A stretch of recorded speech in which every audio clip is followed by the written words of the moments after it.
अरे मैंने बहुत बोल लिया। लेट्स मीट द हॉट चिक निहारिका। कौन? हाय। अरे इधर आया। Oh god wait wait. पीछे पीछे।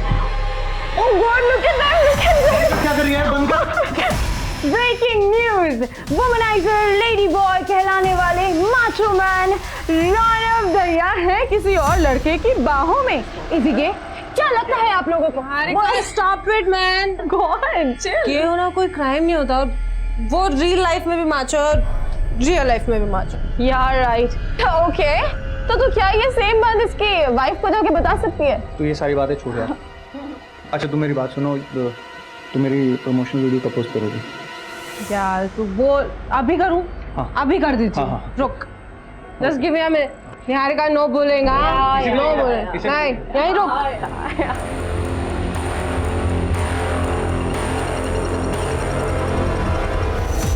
अगर मेरा करियर डूब गया ना, मैं तुझे जिंदा नहीं छोड़ूंगा। रौनक पहले बदतमीजी से बात करना बंद करो और आराम से बताओ हुआ क्या है? अभी के अभी मेरा सोशल मीडिया चेक कर जाकर पता चल जाएगा कि कल तूने क्या पोस्ट किया।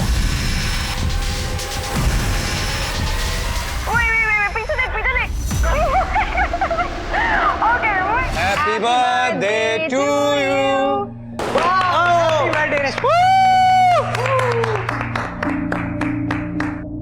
Happy birthday. Happy birthday. Oh my God, Raunak, this is so beautiful. Thank you so much. Thanks to you. तूने मेरा सोशल मीडिया अकाउंट हैंडल किया और मुझे ये वेब सीरीज मिली। किसी पोस्ट को कैसे वायरल करते हैं ये बंदी जानती है। Guys, see. किसी भी पोस्ट को वायरल या ट्रेंडिंग करने का एक सिंपल फंडा है। बदनाम हुए तो क्या हुआ? नाम तो हुआ ना। Point है boss.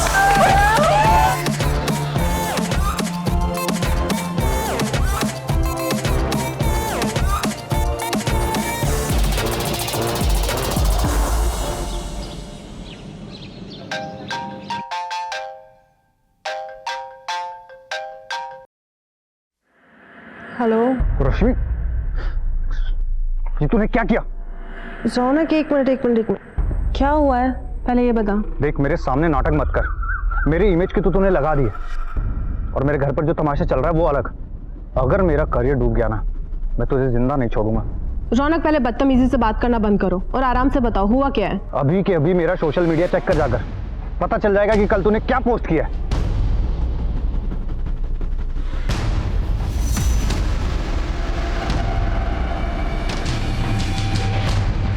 What's wrong with you, रश्मि? ये क्या कर दिया है तूने?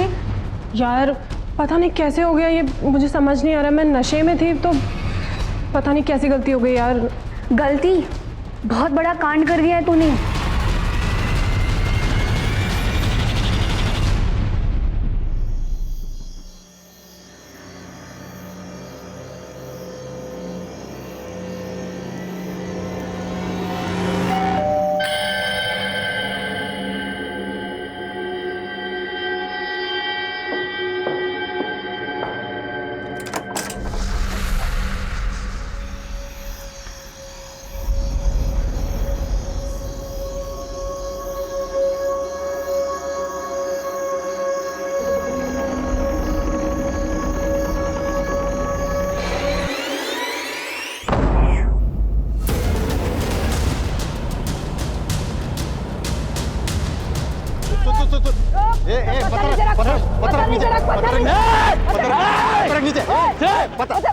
पत्थर नीचे रख पत्थर। इस भिखारी के पास एक सूटकेस है जिस पर खून के धब्बे। लोगों ने देखा तो पीसीआर को फोन किया। अब ये किसी को पास नहीं फटकने दे रहा सूटकेस के सर। पत्थर नीचे रख। पत्थर नीचे रख। पत्थर नीचे रख। राम।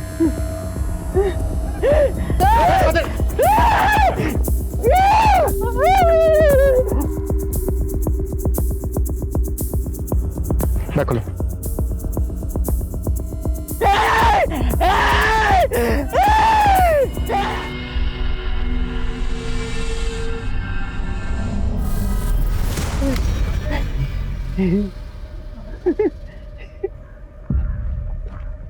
तूने किया ना ये सब? तूने मारा ना इस लड़की को? तूने मारा? एक सेकेंड सर ये भिखारी मंदबुद्धि है। कि मन बुद्धि है या तेज बुद्धि है ये तो चेकअप के बाद ही पता चलेगा। हो सकता है इसने ही मारा हो इस लड़की को और पकड़े जाने के डर की वजह से एक्टिंग कर रहा हो। नहीं सर, आसपास लोगों से पूछताछ की थी, वो कई सालों से इसे ऐसे ही देख रहे हैं, यूं ही घूमता रहता है। तो हो सकता है ये सूटकेस इसको कहीं से मिला हो, या फिर ये भी हो सकता है कि किसी ने सूटकेस फेंका और इसने उसको देखा हो। इससे हमें कातिल का हुलिया पता चल सकता है। सर इधर देखिए।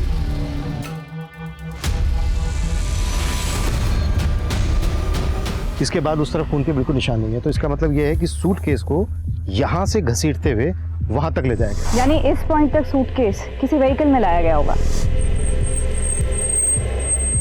राइट, जाहिर सी बात है यहाँ पे कोई सीसीटीवी तो होगा नहीं। इस रास्ते पर आने वाले जितने भी रूट्स हैं उन सब की सीसीटीवी फुटेज चेक करो। उन रूट्स पर आने वाली सभी गाड़ियों को खंगालो। सर बॉडी को पोस्टमार्टम के लिए भेज देते हैं। और दिल्ली एनसीआर में जितनी भी मिसिंग कंप्लेंट फाइल हुई हैं उन सबको खंगालो। हो सकता है इस लड़की की गुमशुदगी की रिपोर्ट लिखवाई गई। सर नेट बंद होगा उसका, मिस्ड कॉल देखेगी तो खुद ही कॉल करेगी। पर मम्मी दीदी का नेट कभी नहीं बंद रहता है, उनका तो सारा काम ही नेट पर है ना। बेटा बिजी होगी, और एक काम कर, तू जाके खाना गर्म कर, तेरे पापा आते ही होंगे, उनको पता चल जाएगा तो तू समझ रही ना बेटा क्या। तो क्या मम्मी क्या कर लेंगे वो? दीदी ना एकदम सही बोलती है, हम सब पापा के हाथ की कठपुतलियां हैं। क्या वो कभी हमारे बारे में सोचते हैं कि उनकी बेटियों की, उनकी बीवी की भी कोई अपनी विशेष हो सकती है, लाइफ हो सकती है? लेकिन नहीं, वो हमारे बारे में बिल्कुल नहीं सोचते। मैं क्या कुछ गलत बोल रही हूँ मम्मी? तो विक्टिम के हाथ पे ये टैटू फ्रेंच लैंग्वेज में है, इसका मतलब है my life my rules. My life my rules, बताइए लड़की रेबल टाइप की होगी। वाओ दी, कूल है ना? इसका मतलब है मेरी जिंदगी मेरे नियम, मेरी जिंदगी अपने हिसाब से चलाऊंगी, जैसे कि मैं हूँ। तो क्या है ये? क्या कर दिया? मुंह पर तो काली पोत चुकी हो तुम पहले ही, ये हाथ का भी सत्यानाश कर दिया। अब इसी तरह से ना यहाँ माथे पर लिख दिया हमारे कि नालायक बेटी का मजबूर बाप। पापा ऐसा भी क्या करते? अरे ये क्या कम कर दिया क्या तुमने? हाँ मिटा दे, मिटा दे। वो नहीं निकलेगा। अरे कैसे नहीं निकलता है देखते हम। पापा दीदी को दर्द होगा। आजा। पापा पापा पापा पापा नहीं, पापा प्लीज दीदी को दर्द हो रहा है, पापा प्लीज। पापा नहीं निकलेगा वो, प्लीज छोड़ दीजिए।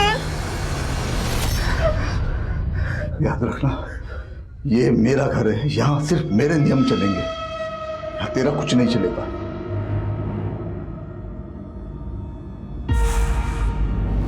विक्टिम के बारे में और कोई इन्फॉर्मेशन मिली? सर दिल्ली एनसीआर की सारी मिसिंग कंप्लेंट्स चेक की, लेकिन उनमें से एक का भी विक्टिम से हुलिया मिलता नहीं। प्रतिभा एक काम करो, लड़की के हाथ पे जो ये टैटू बनाया है माई लाइफ माई रूल्स, ये टैटू सभी टैटू आर्टिस्ट को दिखाओ। हो सकता है जिस आर्टिस्ट ने ये टैटू बनाया होगा उसके जरिए इस लड़की की पहचान पता की जा सके। और एक बात, लड़की ने जो ये कपड़े पहने देखो, इन कपड़ों के जरिए इसकी पहचान पता की जा सकती है। सर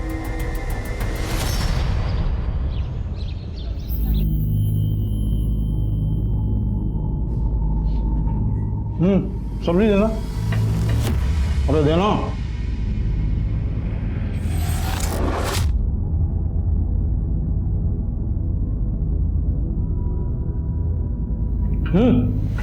तोल के डाल दे क्या? डाल दे अच्छे से। थोड़ी बची है, मेरे और अंजलि के लिए रखी है। कमाता है उसको भूखा रखेगी, खुद पेट भर के ठूस ठूस के खाएगी। वो भी तो भूखी है ना। और खाएगी भरा पेट, आज चैन से खाने भी नहीं देते। अरे तुम्हारा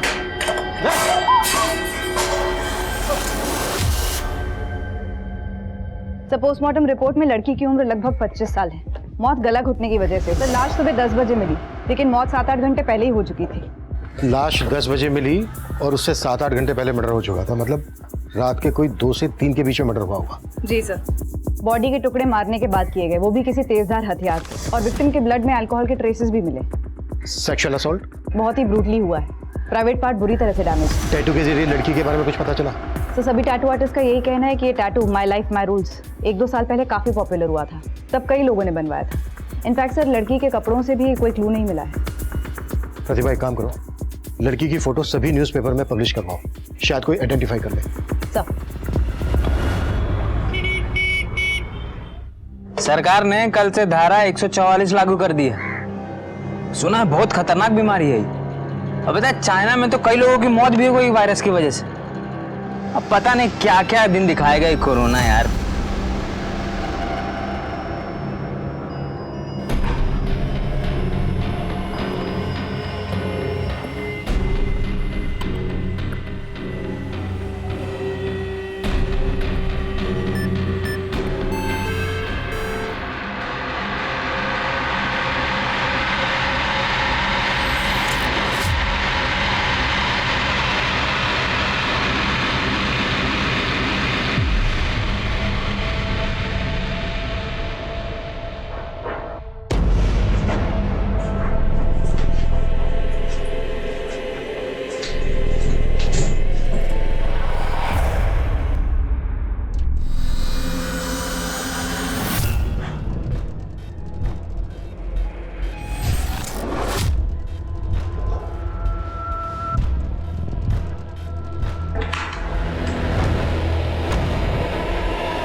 अम्मा भूख लगी है।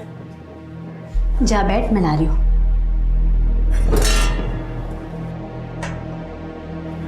माँ, हाँ सब्जी नहीं बनी? तेरे बाबा के लिए रखी है बेटा। तू जानती है ना, अगर उन्हें कम पड़ा तो हम दोनों को खा जाएंगे। पता नहीं कब पीछा छूटेगा उस आदमी से।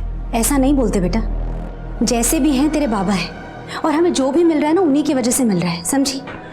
इंदु भाभी, गणेश भाई का एक्सीडेंट हो गया, जल्दी चलिए।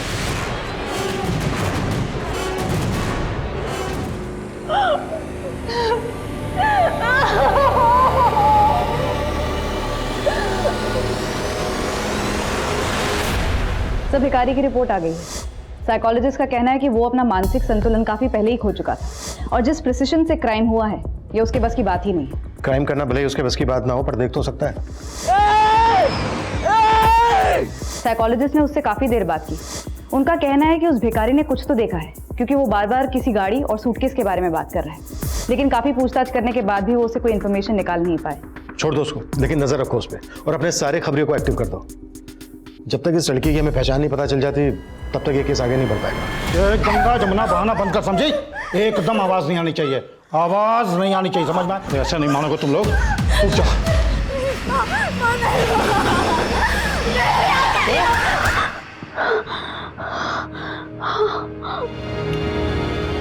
आंटी, आंटी क्या हुआ मधु? आज का आपने न्यूज़ देखा? नहीं देखा? क्या बात है? आंटी, दिल्ली पुलिस को एक लड़की की लाश मिली है जिसके हाथ पे टैटू बनाए, जैसे रश्मि के हाथ पे बना था। जब मेरे फोटो गौर से देखी तो ये देखिए। ये मेरी रश्मि नहीं है। मेरी रश्मि तो मुंबई में है। क्या हुआ? वो तो 3 साल से दिल्ली आई ही नहीं। अंकल ये क्या हुआ है बताइए। देखिए।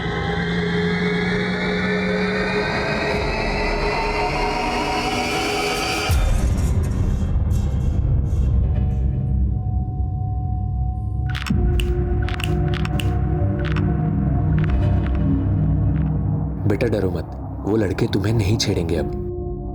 अच्छा बताओ, भूख लगी है? एक चाय और एक बिस्किट देना बच्ची को।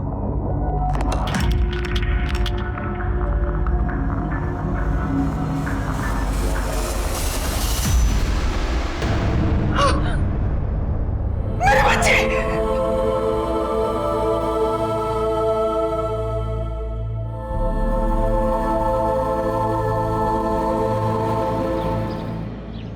रश्मि तो मुंबई में रहती थी।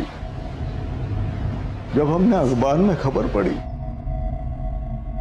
माधव जी, आप हमें रश्मि का मोबाइल नंबर दे दीजिए। मोबाइल? सर, वो रश्मि दीदी का फोन चोरी हो गया था, तब से उन्होंने नया नंबर नहीं लिया। ठीक है, आप हमें रश्मि का पुराना मोबाइल नंबर और मुंबई का एड्रेस दे दीजिए। आप लोगों की आखिरी बार कब बात हुई थी रश्मि के साथ? 6 दिन पहले ही बात हुई थी इंटरनेट पर। मुंबई में ही हो प्रियंका, और कहाँ जाऊंगी? रश्मि दीदी 3 साल हो गए, अब तो घर आ जाओ। देख, मैं उस जेल में वापस नहीं आ सकती, वरना जेलर साहब और पापा मेरी जान ले लेंगे। हम इंटरनेट के थ्रू ही बात किया करते थे। रश्मि कौन सी कंपनी में काम करती थी? कंपनी का तो नहीं पता, लेकिन किसी टैलेंट मैनेजमेंट कंपनी के साथ वो काम करती थी। रश्मि अगर मुंबई में रहती थी तो उसकी लाश यहाँ दिल्ली कैसे पहुंची होगी? मुंबई पुलिस से कांटेक्ट करो और रश्मि की सारी इंफॉर्मेशन निकालो। एक तरफ रश्मि के कातिल की तलाश पुलिस को मुंबई ले गई थी, तो दूसरी तरफ दिल्ली से सटे गाजियाबाद में भी एक बहुत ही बड़ी घटना घटी। सर, ये कुमार जायसवाल का घर है। सर, बड़े ही दबंग आदमी थे, अपने वार्ड के पार्षद भी रह चुके हैं। सर, इनकी लाश।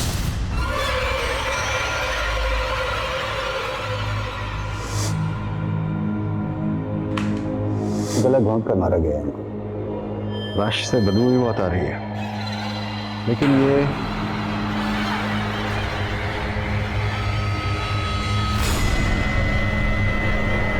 लगता है इस रस्सी का इस्तेमाल गला घोटने के लिए किया गया है।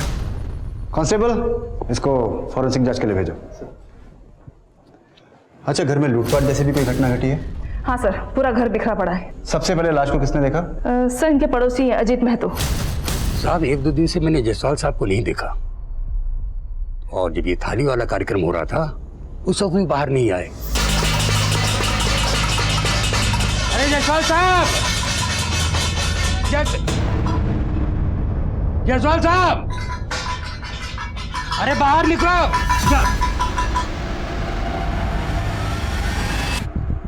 और कौन कौन है इनके परिवार में? जयसवाल जी का बड़ा बेटा जो है वो तो यूएसए में रहता है, और बेटी महिमा जो है वो मुंबई में। यहाँ पर इनके साथ इनका नाती आरव रहता है बस। और आरव अब कहाँ है? आरव को तो मैंने कई दिनों से नहीं देखा।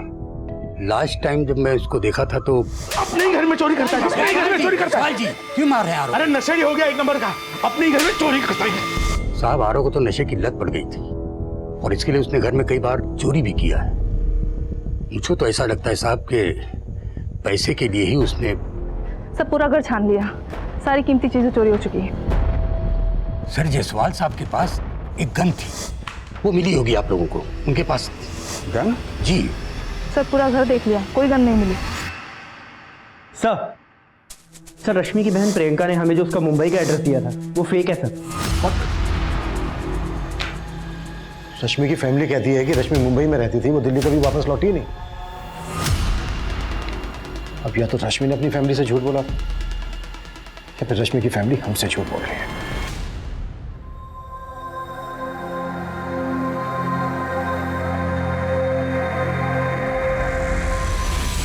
बेटा मुंबई जाना जरूरी है क्या? हाँ माँ, मेरी ड्रीम जॉब है। जो सैलरी मुझे मुंबई में मिलेगी वो नोएडा।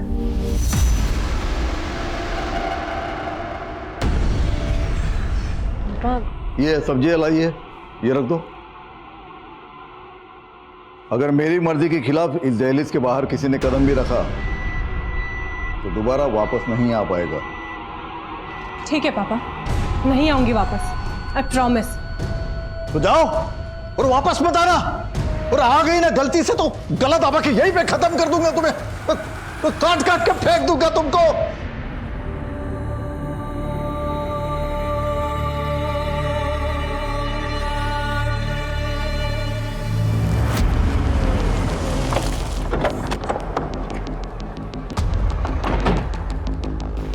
ये क्या बात कर रहे हैं सर आप?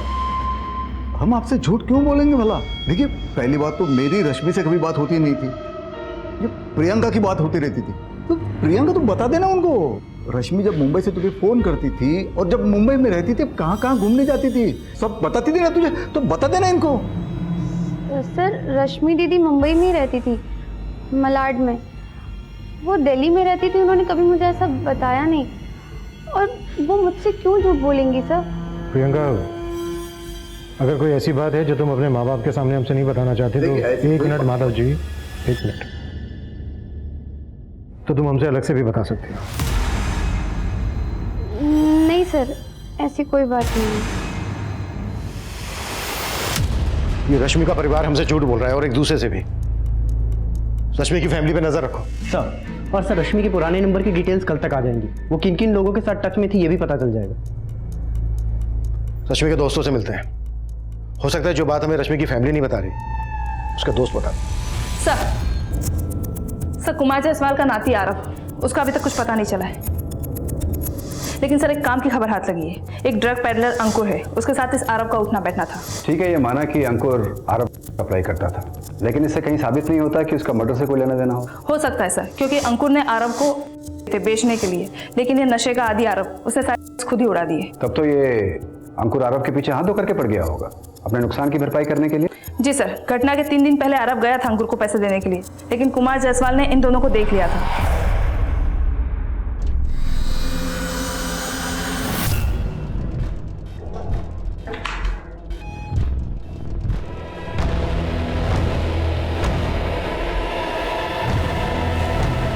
ये जहर खरीदने के लिए तूने घर से पैसे चुराए? हाँ? यही से कहा तुझे, तू कहाँ जा रहा है? पैसे दे मेरे, वरना गोली मार दूंगा। पैसे दे, पैसे दे, पैसे। रोक रोक। अपने खबरियों से कहो इस अंकुर की कुंडली खंगा ले। सर रश्मि के फादर माधव अंकल बहुत कंजर्वेटिव और गुस्सैल आदमी है। ऊपर से वो रश्मि से तो बहुत ज़्यादा ही चिढ़ते थे। एक बार तो अच्छा सुनना, वो फाइल प्लीज आज मुझे कंप्लीट करके दे दे। हाँ, और मेरी भी फाइल रहेगी, वो भी ईमेल मैं करना था लेट हो मुझे। रहा हूँ, जो निकलना है, और कल तुम्हें कब करना है बता देना मेरे को, ठीक है? चलो ओके। हाँ ठीक है। पापा वो बीच रास्ते में और लड़कों के साथ लिपटने चिपकने के लिए तुमको आदत दी चाहिए थी। पापा ये दोस्त है मेरे। दोस्ती का मतलब बताया मैं। चल घर चल, चल घर चल, बताते हैं तुमको। और फिर घर ले जाने के बाद भी उसकी बहुत पिटाई की। उसके बाद से तो रश्मि ने शहर भी छोड़ दिया। फिर मेरा भी कोई कांटेक्ट नहीं रहा उससे। क्या रश्मि वाकई किसी के साथ रिलेशनशिप में थी? I am not very sure sir, लेकिन ऑफिस से कई बार वो हाफ डे लेकर निकल जाया करती थी, तो मुझे भी ऐसा लगा कि शायद she is seeing someone, but उसने मुझे ऐसा कभी बताया नहीं। क्या रश्मि के फादर माधव का रश्मि की हत्या में हाथ हो सकता है? I am not sure sir, पर मैं रश्मि को उसके कॉलेज के टाइम से जानती हूँ। कॉलेज में वो किसी भी लड़के से बात नहीं करती थी, अपने पापा के डर की वजह से। उसके पापा ने अपनी दोनों बेटियों को धमका के रखा था कि किसी भी लड़के से बात की तो वो जान से मार देंगे। ये क्या बोल रहे सर आप? अगर मुझे रश्मि को मारना ही होता तो 3 साल पहले ही मारता मैं, जब मेरी मर्जी के खिलाफ उसने हमारे घर के दहलीज के बाहर कदम रखा था मुंबई जाने के लिए। देखिए सर, मैं बाप हूं उसका, और एक बाप का कर्तव्य होता है बच्चों को डिसिप्लिन सिखाना, जो कि मैंने मेरा कर्तव्य किया है। मैं बोल रहा हूं ना कि रश्मि के साथ ये जिस किसी ने भी किया ना, उसे कड़ी से कड़ी सजा मिलनी चाहिए। तो मिलकर रहेगी, तो चाहे वो कोई भी हो, आप ही क्यों ना हो। अगर आपको यह लगता है कि यह सब मैंने किया है तो आप साबित करके दिखाइए। अब मैं चलूं?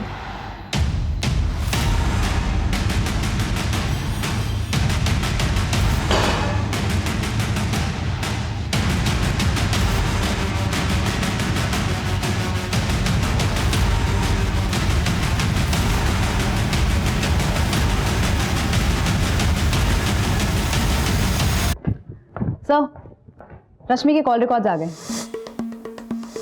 उसका नंबर दिल्ली में ही रजिस्टर्ड है। इनफैक्ट उसका फोन कभी चोरी ही नहीं हुआ। उसने अपना नंबर 3 महीने पहले इस्तेमाल करना बंद कर दिया। कॉल रिकॉर्ड से कुछ मिला? सर, उसकी 3 लोगों से रेगुलरली बात होती थी, रौनक दहिया, सोनाली दवे और निहारिका शर्मा। रौनक और निहारिका एक्टर्स हैं और ये सब के सब दिल्ली में बेस्ड हैं। इनफैक्ट सर, उसके कॉल डिटेल्स में एक भी नंबर मुंबई का रजिस्टर्ड नहीं है। इसका मतलब रश्मि कभी मुंबई गई नहीं थी, वो यहीं दिल्ली में थी। रश्मि ने अपनी फैमिली से झूठ बोला कि उसको मुंबई में जॉब लगी है। और हाँ सर, रौनक का 3 महीने पहले सोशल मीडिया पर एक आपत्तिजनक वीडियो वायरल हुआ था। तब रश्मि उसका सोशल मीडिया अकाउंट हैंडल कर रही थी। हे नेटिजन्स, आज मेरा बर्थडे है। सी, हैप्पी बर्थडे रश्मि। और आज मेरे बर्थडे पे मैं आप सबके साथ ना बहुत सारी बातें शेयर करना चाहती हूँ। मैं पिछले 3 साल से इंडिपेंडेंट हूँ और मेरा करियर भी एकदम मस्त जा रहा है।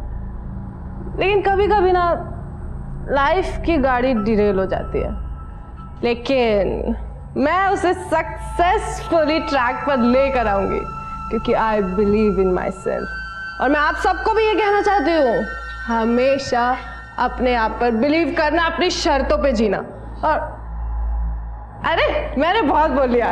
लेट्स मीट द हॉट चिक निहारिका। कम हाय। अरे इधर आया। Oh god, wait wait. पीछे पीछे। Oh god, look at that. क्या कर रही है? बंद कर। Breaking news, womaniser lady boy कहलाने वाले माचो मैन रौनक दहिया है किसी और लड़के की बाहों में। इसीलिए क्या लगता है आप लोगों को? Stop it man. गॉड, ये होना कोई क्राइम नहीं होता। और वो रियल लाइफ में भी माचो और रियल लाइफ में भी माचो। यार राइट। ओके, तो क्या ये सेम बात इसकी वाइफ को जाके बता सकती है? तो ये सारी बातें छोड़ यार। अच्छा तुम मेरी बात सुनो, तुम मेरी प्रमोशनल वीडियो कब पोस्ट करोगे? यार तू बोल, अभी करूं? हाँ। अभी कर दीजिए। हाँ, हाँ। रुक, just give me a minute. Niharika no बोलेगा, नो बोले नहीं, यहीं रुक।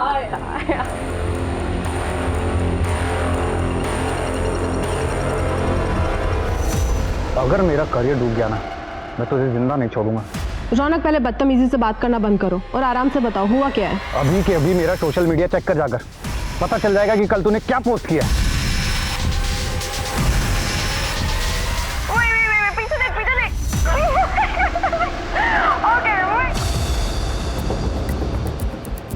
रश्मि 3 महीने से अपना मोबाइल फोन यूज नहीं कर रही थी, इंटरनेट कॉलिंग पे बात कर रही थी।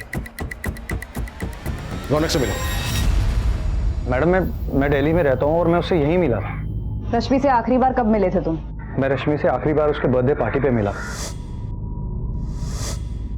उस रात को मैं कैसे भूल सकता हूँ? उस रात की एक वीडियो ने मेरा पूरा करियर बर्बाद कर दिया। मेरी वाइफ मुझे छोड़कर चली गई।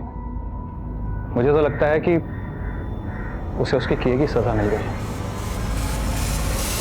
बहुत बड़ा ब्लंडर कर दिया था रश्मि ने सर, इसलिए उसे कुछ दिनों के लिए अंडरग्राउंड होने को बोला था मैंने। और तकरीबन 3 महीने पहले उसने अपना फ़ोन इस्तेमाल करना छोड़ दिया था और अपना नंबर फिर उसने दोबारा कभी यूज़ नहीं किया। रश्मि यहाँ दिल्ली में कहाँ रहती थी? यही साउथ दिल्ली में रहती थी। रश्मि यहाँ जो साउथ दिल्ली में रहती थी वो एड्रेस देंगे आप हमें? या श्योर।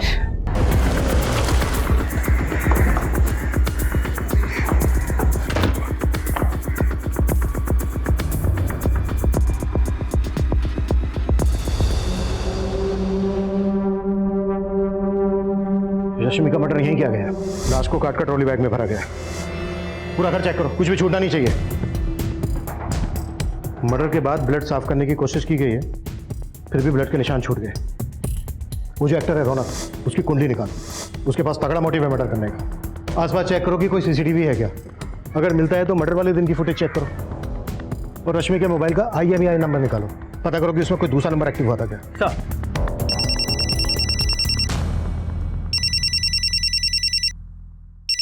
हेलो,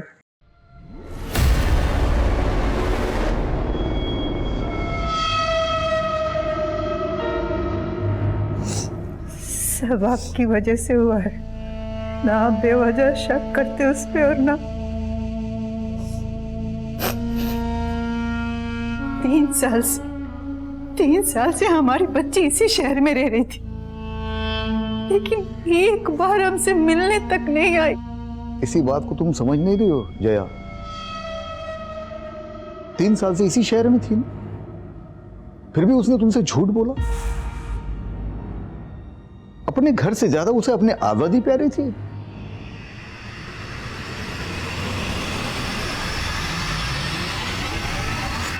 राजू बेटा, तुम अपना और अपनी बहन पिंकी का ख्याल रखना।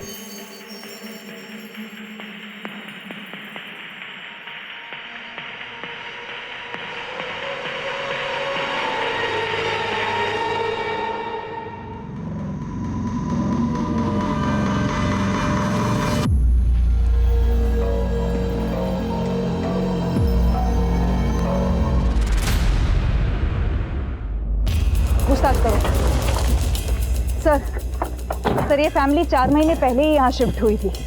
हरीश एक प्राइवेट कंपनी में जॉब करता था, लेकिन कोविड के कारण वो कंपनी बंद हो गई। आइए सर, ये देखिए सर, ये हरीश। सर एक बॉडी बेडरूम में भी है। ये देखिए सर।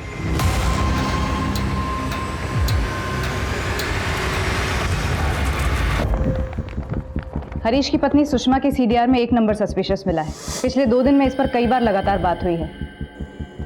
हेलो, नंबर आगरा का है, किसी ललिता श्रीवास्तव का। अभी स्विच ऑफ है।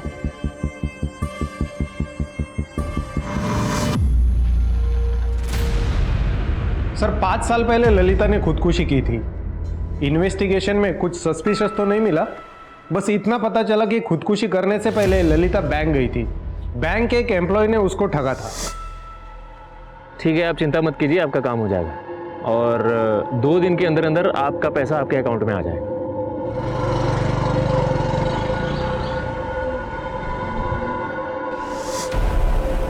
कौन था वो? ये केशव नाम है इसका। इसने ललिता को वादा किया था उनके जमीन पर वो लोन दिलवाएगा, लेकिन जमीन को धोखे से बेच दिया। अभी तक हमारे हाथ नहीं लगा है। ठीक है, तुम हमें इसकी सारी डिटेल्स दो। सर, कौन हो सकता है वो जो 5 साल पहले मिली ललिता के मोबाइल नंबर से हमारी दूसरी विक्टिम सुषमा से बात कर रहा था? हाँ प्रतिभा। सर, रश्मि के मोबाइल के IMEI नंबर से एक नए नंबर का पता चला है। उसका CDR निकाला तो पता चला वो किसी मनीष अग्रवाल नाम के आदमी से टच में थी।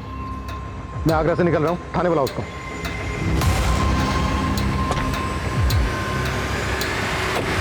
सर, सर रश्मि और मैंने शादी कर ली थी सर। सर हम दोनों प्यार करते थे सर एक दूसरे से। हम दोनों ही अपने अपने घर से मुंबई में अच्छी जॉब का बहाना करके निकले थे, लेकिन शादी के बाद भी हम दिल्ली में ही थे सर।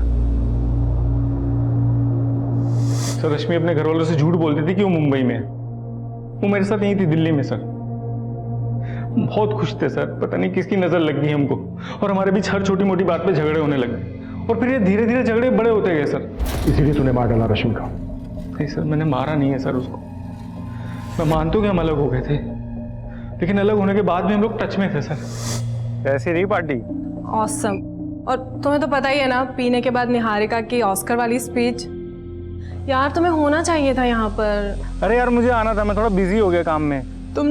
तुम काम करो, मैं जा रही हूँ अभी सोने, ठीक है? कल बात करती हूँ। मैं तो रोज उसको इसी उम्मीद पे फोन करता था कि एक दिन तो हमारे बीच में सब कुछ ठीक हो जाएगा। और जब सब कुछ ठीक नहीं हुआ तो तूने रश्मि को समझाने की कोशिश की और उसने तेरी बात समझी नहीं, इसलिए मार डाला रश्मि को तूने। उसने मारा नहीं है सर उसको। सर मैं प्यार करता था उससे, उसे अपनी जिंदगी में वापस लाना चाहता था। तो जितना अपने आप को शरीफ दिखाने की कोशिश कर रहा है ना, उतना है नहीं। कुत्ता साले को सर, लेकिन तब तक कुत्ता जब तक ये सच ना हो। लेकिन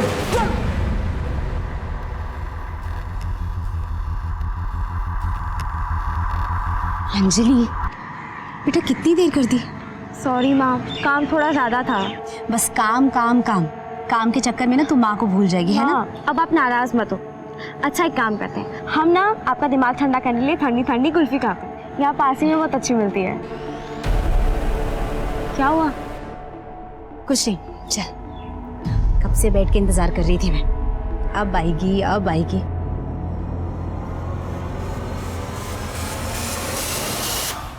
सर पिछले हफ्ते गाजियाबाद में एक सीनियर सिटीजन का मर्डर हुआ।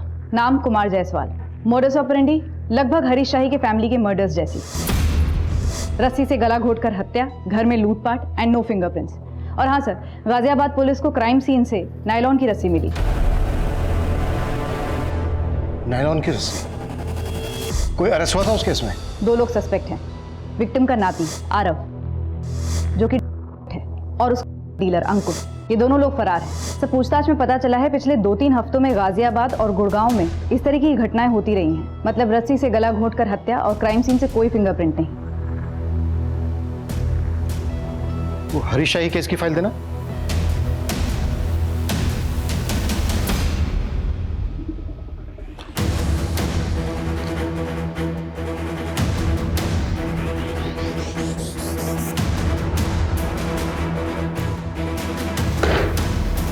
इसमें कोई डाउट नहीं है, गाजियाबाद में हुए मर्डर का हरीश की फैमिली में हुए मर्डर से कनेक्शन है। ऐसी चीजें खंगालो जो इन मर्डर्स में कॉमन है। सब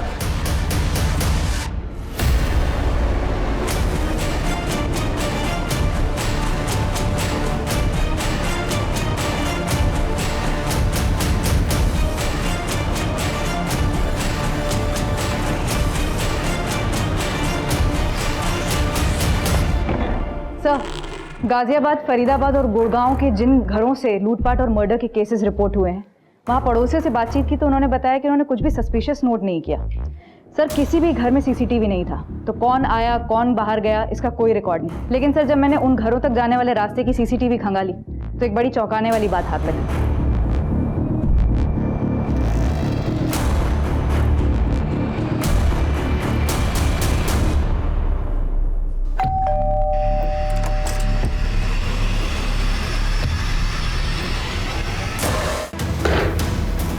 इसमें कोई डाउट नहीं है, गाजियाबाद में हुए मर्डर का हरीश की फैमिली में हुए मर्डर से कनेक्शन है। ये देखो, दोनों ही केसेस में ब्लड टेस्ट करवाए गए हैं, वो भी एक ऐसी कंपनी से जो ब्लड सैंपल घर पर लेने आते हैं। सर इसका मतलब ये गिरोह है जो टेस्ट करने के बहाने घर में घुसता है और क्राइम करता है। हाँ जी जी, वो आपने ब्लड टेस्ट करवाया था ना, तो उसी की रिपोर्ट आई है। रिपोर्ट कब तक आ जाएगी जी? मुझे तो बहुत डर लग रहा है, कहीं मुझे कोरोना ना हो गया हो। माफ करना, आप कोरोना पॉजिटिव हैं। पॉजिटिव? जी हाँ, बट आप चिंता मत कीजिए, ये हमारी टीम है जो आपके घर को सैनिटाइज कर देगी। आओ आ जाओ। अरे आप चिंता मत कीजिए, पूरा घर सैनिटाइज हो जाएगा, डिसइंफेक्ट हो जाएगा। आप टेंशन एक मिनट, पहले मैंने बहू की रिपोर्ट तो देखने दे। अबे पापा जी, आप रिपोर्ट देख के क्या करेंगे? वो क्या है ना कि सारी मेडिकल लैंग्वेज है, तो आपको समझ में नहीं आएगी। मैनू सब समझ में आता है। तेनू पता नहीं है पुत्र, मैं अपने पिंड विच ना वैद था, वैद। अबे बुड्ढे, फोन किसको लगा रहा है तू? हाँ, ज्यादा होशियारी कर रहा है तू।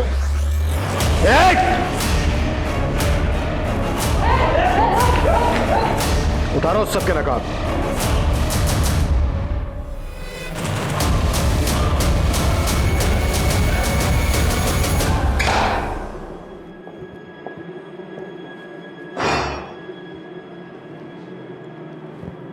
ललिता श्रीवास्तव तुम लोगों की पहली शिकार थी ना, जिसको लूटा तुम लोगों ने, जमीन हड़प ली उसकी। वो थी इतनी बेवकूफ कि उसको उल्लू बनाना बहुत आसान था सर। जब मैंने उसकी जमीन बेची तो आई थी मेरे पास रोती हुई। हाँ बोलिए, क्यों बुलाया मुझे यहाँ? प्लीज मेरे साथ ऐसा मत करो, वो जमीन मेरे लिए बहुत जरूरी है। देखिए, पेपर तो आप ही ने दिए थे ना मुझे। मैंने तो लोन के लिए दिया था। मैं कुछ नहीं कर सकता। अरे देखो, मैं मर जाऊंगी। आपको जो करना है आप कीजिए, मैं कुछ नहीं कर सकता।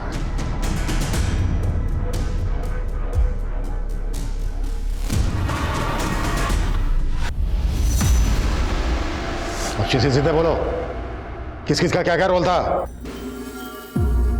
सर, बशीर एक कंपनी में काम करता था जो लोगों के घरों में जाकर लोगों के ब्लड सैंपल और पैथोलॉजिकल कलेक्ट करते थे।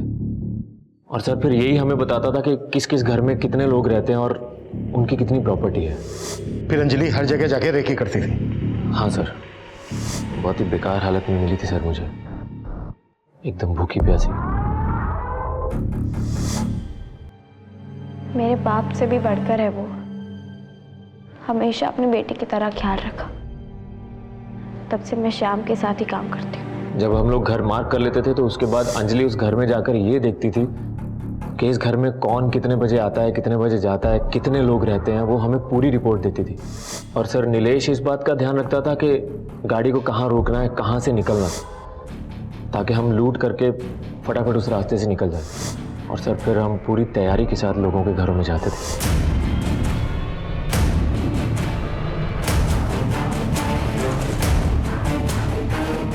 रश्मि को भी तुम ही लोगों ने मारा ना? जी, सब पता कर लिया है हमने। मेरे पास भी रश्मि के केस में एक लीड है। रश्मि ने अपने मर्डर से एक दिन पहले सेम कंपनी को अपने ब्लड टेस्ट के लिए सैंपल दिया था। और ये बोलो, रश्मि के साथ अलग क्यों? रश्मि का मर्डर हमारे प्लान में शामिल नहीं था। ये तो सब इस की वजह से हुआ सर। हम लोग एक्चुअली 18 तारीख को उसका घर लूटने वाले थे, लेकिन ये भी पहुंच गया उसके घर पे। साहब वो अंजलि के साथ रेकी पर गया था, तब दिखी थी पहली बार रश्मि। उसको देखते ही मेरा बत्ती जल गया था। उसकी बॉडी को काटा क्यों? साहब वो बैग के अंदर बॉडी आ नहीं रही थी और बॉडी फेंकने गया, भिखारी ने मुझे देख लिया था।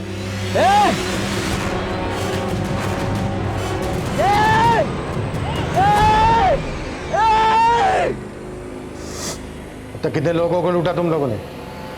सर यही कोई 500-550 लोगों को ठगा होगा। इनकी चीखें 1 किलोमीटर दूर तक सुनाई देनी चाहिए पुलिस स्टेशन के। ये लो, कुटाओ सालों को।